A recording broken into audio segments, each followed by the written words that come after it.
Weiter geht's mit dem zweiten Teil unserer Trilogie über Regeln und Serviceparameter. Und jetzt kommen wir zu dem Thema, was ich euch schon versprochen hatte, und zwar den sogenannten Host-Tags und auch den Labels. Und zwar geht es hier darum, dass ich jetzt Regeln formulieren will nach der Art, auf allen meinen produktiven Datenbank-Servern habe ich ganz bestimmte Schwellwerte für die CPU-Auslastung. Um so eine Regel zu formulieren, muss ich ja erstmal sagen, was heißt eigentlich, ein Server ist produktiv? Und dazu verpasse ich dem Server entweder ein Host-Tag oder ein Label. Die Unterschiede werden wir dann gleich noch sehen. Labels sind Features, das erst ab der Version 1.6 eingeführt wurde. Wir fangen mal mit den Host-Tags an. Die Idee ist, dass ich beim Anlegen eines Hosts in der Konfiguration bei jedem Host dazu sage, welche Tags hat er, und dann kann ich mich später auf diese Tags beziehen. Ich kann zum Beispiel bei jedem Server sagen, ist der produktiv oder ist es ein Testsystem? Und später kann ich dann sagen, diese Regel gilt für alle Testsysteme. Ja, wie das geht, schauen wir uns jetzt einfach mal an. Wie ihr seht, habe ich inzwischen 4 weitere Hosts ins Monitoring aufgenommen, nämlich DB Server 01, DB Server 02, 03 und 04. Was ich jetzt mache, ist, ich sage, der Server 1 und 2 sollen produktive Server sein, 3 und 4 sollen Testsysteme werden. Dazu gehe ich jetzt in die Verwaltung der Hosts und fange jetzt mal an mit dem DB Server 01 und gehe da in die Eigenschaften rein. Ich klappe jetzt mal die Basic Settings und Network Address zu, Data Sources. Was mich interessiert, sind die Custom Attributes. Und da findet ihr jetzt die Host-Tags, die schon vordefiniert vom CheckMK sind. Das sind allerdings nur Beispiele. Ich nehme mal Criticality und da gibt es eben verschiedene Auswahlmöglichkeiten. Ich kann sagen, es ist ein Produktivsystem oder ein Testsystem. Das ist also eine Tag-Auswahl, die ist schon vordefiniert. Ihr seht, ein Tag funktioniert so, ich habe einen Namen der sogenannten Tag-Gruppe, wie Kritikalität, und da gibt es dann einfach verschiedene Auswahlen und jeder Host hat einfach einen dieser Werte. Ich nehme jetzt hier Produktivsystem, dann gehe ich zum zweiten, sage auch Produktivsystem. Übrigens ist das hier der Default-Wert, wie man hier in Klammern sieht, also müsste ich eigentlich gar nichts machen für die Produktivsysteme. Ich setze das jetzt trotzdem einfach mal explizit.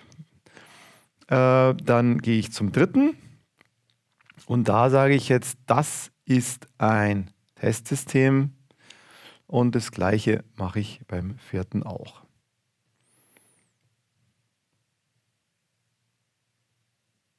So. Es gibt übrigens auch, wo wir gerade dabei sind, hier die Möglichkeiten, eine Aktion mit mehreren Hosts gleichzeitig zu machen. Ich kann zum Beispiel hier die Checkboxen aktivieren und hätte sagen können, hier bei 3 und 4, die möchte ich jetzt gleichzeitig editieren und kann eben jetzt hier sagen, die sollen jetzt Testsysteme sein, beide. Dann hätte ich mir ein bisschen Arbeit gespart. Gut, sobald ich die Änderungen aktiviert habe, sind diese Hosts markiert mit diesen Eigenschaften. Aber das hätte ich mir jetzt eigentlich auch sparen können, denn aus diesen Host-Tags folgt erstmal keine weitere Aktion. Das Monitoring läuft genauso wie bisher. Aber was wir jetzt machen können, ist eben auf Basis von diesen Host-Tags neue Regeln definieren. Und das machen wir jetzt. Der nächste Schritt, den wir machen, ist, dass wir jetzt eine Regel anlegen oder genau gesagt mehrere Regeln, weil ich möchte nämlich jetzt festlegen, dass die CPU-Auslastung auf dem Testsystem eigentlich egal ist oder ich setze sie auf 100%, was erlaubt ist. Bei Produktivsystemen setze ich die Schwelle auf 80%, weil da sage ich, da will ich einfach noch ein bisschen Puffer mehr haben. Gut, ich wähle den Einstieg, wie in der letzten Episode gesehen, zum Beispiel über einen der Datenbankserver und gehe einfach zu dem Service direkt hin. Das ist am einfachsten. Ich nehme jetzt mal hier CPU Utilization, das ist also eine prozentuale Auslastung. Das hat mit der Load überhaupt nichts zu tun. Und gehe jetzt hier wieder über die Parameter und sehe, es gibt noch keinen Schwellwert, es gibt überhaupt keinen Parameter. Und ich lege eine Regel an, gehe jetzt wieder auf Host-Specific Rule, aber bei den Conditions räume ich jetzt gleich mal ein bisschen auf. So, was wir haben, ist die Explicit Host, die kann ich gleich wieder rausnehmen. Und anstelle dessen gehe ich bei den Host-Tags rein und wähle jetzt die Tag-Gruppe aus Criticality und füge eine Bedingung hinzu.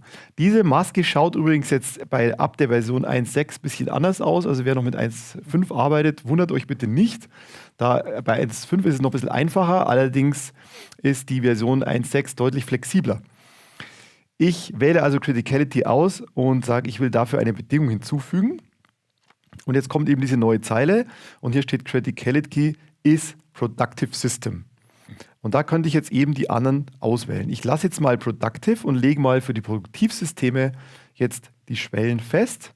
Dazu gehe ich jetzt wieder nach Value und gehe auf Total CPU Utilization. Ihr seht, hier gibt es auch wieder wahnsinnig viele verschiedene Möglichkeiten. Ich mache einfach mal Fixed Levels auf 80% und 90%. Das waren jetzt Schwellwerte für meine Produktivsysteme. Und jetzt lege ich gleich noch eine zweite Regel an. Ich kann es zum Beispiel machen, indem ich einfach diese Regel hier kopiere,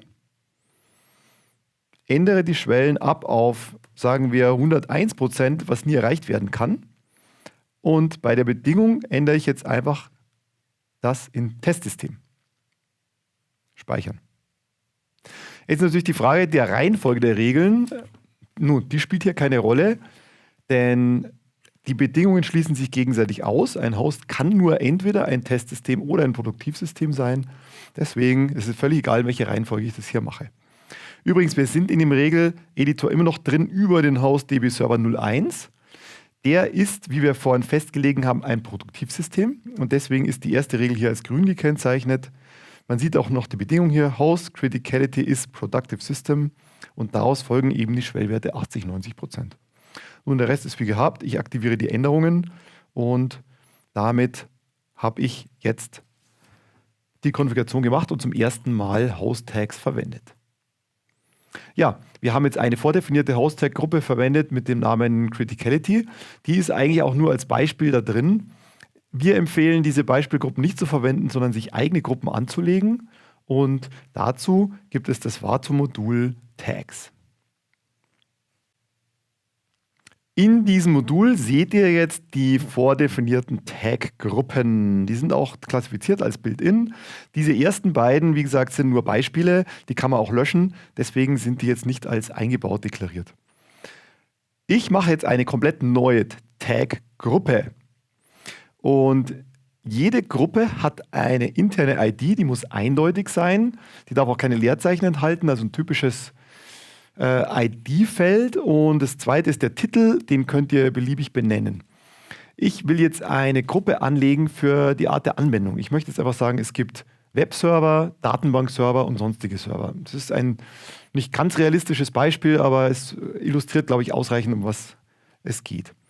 Deswegen sage ich jetzt hier bei der Tag-Gruppen-ID Application, Titel Application, ich mache mal hier mit großem A, dann kann man den Unterschied erkennen. Das Topic ist eigentlich nur dafür da, wo diese Tag-Gruppe dann später sichtbar werden soll bei den Eigenschaften vom Host. Wenn ihr wollt, könnt ihr ein eigenes Tag, also ein eigenes Topic anlegen, wo ich sage, my own tags zum Beispiel, dann erkennen wir, dass die von uns eben definiert wurden. So, und jede Tag-Gruppe braucht mindestens eins oder halt mehrere mögliche Auswahlen. Und dazu sage ich hier Add Tag Choice, das mache ich jetzt gleich 3-mal. Und auch die Tags selber müssen IDs bekommen. Die müssen auch eindeutig sein über die Tag-Gruppen hinweg. Also ich sage hier zum Beispiel Tag-ID Web, Tag-ID DB, Tag-ID Other und sage Titel, Webserver, Database Server und als dritte sage ich Other. Die Auxiliary Tags, vergesst die einfach, die braucht ihr höchstwahrscheinlich nicht und ihr könnt auch noch die Reihenfolge festlegen durch diese Kreuze hier, aber das soll mir jetzt erstmal egal sein. Ich speichere das Ganze und habe jetzt eine eigene Tag-Gruppe definiert. Es gibt noch eine folgende Regel, dass in ein Host aus jeder Tag-Gruppe, wenn man es nicht explizit festlegt, immer den ersten Eintrag bekommt. Das heißt, alle Hosts, die jetzt da sind, sind als Webserver deklariert. Und das gilt so lange, bis ich ihnen ein anderes Tag zuweise. Das wäre natürlich ein Grund zu sagen, dass wir das Other nach oben schieben. Damit haben wir festgelegt, dass wenn wir nicht Webserver oder Database-Server auswählen, dass immer das Other gilt. Das macht in dem Fall jetzt hier tatsächlich noch etwas mehr Sinn. Die Tag-Gruppe ist jetzt da. Jeder Host hat aus jeder Gruppe einen Tag, aber weitere Auswirkungen hat es bis jetzt noch nicht. Das können wir dann erreichen, indem wir wieder Regeln anlegen. Der nächste Schritt ist jetzt, dass wir unsere Hostnummer anschauen und jedem Host das richtige Tag zuordnen. Dazu gehe ich jetzt wieder in meine Hostverwaltung und will jetzt einfach zu diesen 4 Servern, das sind alles 4 Datenbank-Server, da möchte ich jetzt eben das Tag Database Server zuordnen. Am einfachsten geht es natürlich wieder mit dem Checkboxen. Dann muss ich nämlich nicht jeden einzeln auswählen. Ich wähle also diese 4 Stück aus. 1, 2, 3, 4. Gehe jetzt hier auf Edit und sehe jetzt hier unten das Topic My Own Tags. Wir haben gesagt, wir haben ein eigenes Topic angelegt. Die Topics sind hier in dem Fall diese Kästen und sage, ich möchte Application festlegen und zwar nicht als Other, sondern ich sage, das sind Datenbankserver. Damit habe ich diese 4 Hosts gleichzeitig editiert. Der nächste Schritt ist jetzt, dass ich wieder meine Regeln anschaue und wir machen einfach Folgendes. Die Regel, die wir vorhin gerade angelegt haben oder die beiden Regeln, die werden wir jetzt so ändern, dass sie nur noch auf Datenbankserver greifen. Ich zeige euch jetzt nochmal einen anderen Weg, wie ihr Regeln finden könnt. Und zwar, wenn ihr direkt auf das Modul Host and Service Parameters geht, gibt es hier oben einen Knopf, der heißt Used Rule Sets. Das sind alle Regelsätze drin, wo es mindestens eine Regel gibt. Ein paar von denen werden schon beim neuen Check-and-Car-System ausgefüllt, deswegen sind da ein paar mehr Einträge drin. Aber wir finden so relativ schnell auch unsere beiden Regeln zur CPU-Utilization. Wenn ihr ungefähr wisst, wie die Regel heißt, geht es natürlich noch einfacher. Dann könnt ihr auch auf der Seite einfach suchen. Zum Beispiel Utilization oder Util. Ich meine, da kann es natürlich auch einen ganzen Haufen Treffer geben, aber ich sehe auch relativ schnell hier, das ist der einzige Regelsatz, wo ich 2 Regeln drin habe. Und dann komme ich zu den Regeln, die ich vorhin definiert habe. Anderer Weg wäre natürlich jetzt wieder über den Service zu gehen, wie wir es die ganze Zeit vorher gemacht haben. So, jetzt editiere ich die beiden Regeln so, dass ich einfach bei jeder Regel eine weitere Bedingung hinzufüge. Und zwar wähle ich jetzt hier die Tag-Gruppe aus. Die ist jetzt hier My Own Tags Application und mache eine Bedingung dazu und sage, Application ist Database Server. Speichern. In der Übersicht sehe ich bei den Conditions, ist hier eine Zeile dazugekommen. Und bei der zweiten Regel mache ich das auch. Application ist Database Server. Speichern. Und jetzt sehen wir diese beiden Regeln. Die eine Regel auf Produktivsysteme, die andere Regel auf Testsysteme. Und damit haben wir eine sehr elegante Methode gefunden, für eine große Zahl von Hosts allgemein gültige Regeln festzulegen. Und wenn ihr jetzt einen neuen Host ins Monitoring aufnehmt und ihm die richtigen Tags zuweist, dann kriegt er automatisch seine richtige Konfiguration. Das ist eben der Vorteil von den Host-Tags. Ein sehr ähnliches Konzept zu den Host-Tags sind die Labels. Die Labels sind in Version 1.6 dazugekommen und erfüllen eine ähnliche Funktion, aber im Gegensatz zu den Host-Tags haben die Labels eine Freiform. Ihr müsst nichts vordefinieren, ihr könnt einfach jedem Host beliebige Labels anfügen und darüber dann später Bedingungen definieren. Es ist also, kann sagen, so ein bisschen quick and dirty, es ist einfach, nur fehlt dann natürlich die Kontrolle, ob man sich nicht zum Beispiel vertippt hat beim Anlegen eines Hosts. Labels können auch automatisch erzeugt werden. Wenn ihr zum Beispiel Docker überwacht oder bestimmte Cloud-Dienste, werden Labels, die Hosts dort haben, automatisch ins Check-and-Car übernommen. Schauen wir uns mal an, wie man manuell Labels vergeben kann. Um den Host Labels zu geben, muss man auch überhaupt nichts vordefinieren. Das ist eben das Schöne an den Labels, die sind sehr einfach. Ich gehe einfach wieder zu meinen Hosts und kann jetzt zum Beispiel einfach sagen, beim Datenbank-Server 1, hier bei Custom Attributes Labels, Checkbox an und sage zum Beispiel App Doppelpunkt Web. Wichtig bei den Labels zu wissen ist, es muss immer ein Doppelpunkt sein. Das, was bei den Host-Tags die Gruppe ist und der Wert ist, bei den Labels einfach das Wort vor dem Doppelpunkt ist quasi die Gruppe. Und aus jeder Gruppe kann es dann nur einen Wert geben. Und in dem Fall ist es hier App Doppelpunkt Web. Und wenn ich Enter drücke, kann ich noch ein zweites Label hinzufügen, zum Beispiel Test Doppelpunkt 1, 2, 3, was auch immer ich Lust habe. Wenn ich jetzt hier speichere, seht ihr auch in der Liste der Hosts, dass diese Labels hier sichtbar sind als sogenannte explizite Labels. Das heißt, die habe ich von Hand vergeben. Und jetzt kann ich darüber natürlich Bedingungen formulieren. Ich sage jetzt zum Beispiel, wenn das Label Test 1, 2, 3 existiert, dann soll irgendwas Spezielles gelten. Gehe ich also wieder rein in meine Regeln von vorhin, die wir schon mehrfach editiert haben, und nehme zum Beispiel die erste und sehe hier, ich kann bei den Host-Labels jetzt eine Label-Condition hinzufügen und sage jetzt hier, dieser Host hat das Label Test 1, 2, 3. Wenn ihr das hat, dann gilt eben diese Regel. Oder ich kann zum Beispiel sagen, er hat es nicht. Wichtig zu wissen ist, wenn ihr mehrere Bedingungen hier vergebt, dann gilt immer die sogenannte Unverknüpfung. Also die Regel greift nur dann, wenn wirklich auch alle dieser Bedingungen gleichzeitig erfüllt sind.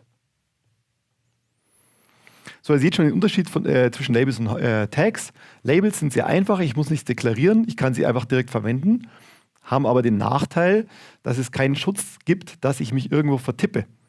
Das heißt, wenn ihr eine sehr genaue Kontrolle braucht, jeder Host darf nur genau eine der folgenden Auswahl haben. Ihr wollt es quasi erzwingen. Ihr wollt auch, wenn Kollegen Hosts aufnehmen, dass sie nichts falsch machen können. Wenn ihr eine sehr klare Struktur braucht, ist die Host-Tags sind dann das richtige Mittel. Wenn ihr entweder schnell und einfach arbeiten wollt oder die automatischen Labels verwenden wollt, die von CheckMK automatisch erkannt werden, dann sind die Labels natürlich auch eine interessante Alternative. Und natürlich kann man selbstverständlich beide Methoden gleichzeitig verwenden. So, und jetzt sind wir fertig mit dem zweiten Teil. Im dritten Teil zeige ich euch dann, wie ihr eure Hosts in Ordnern verwaltet.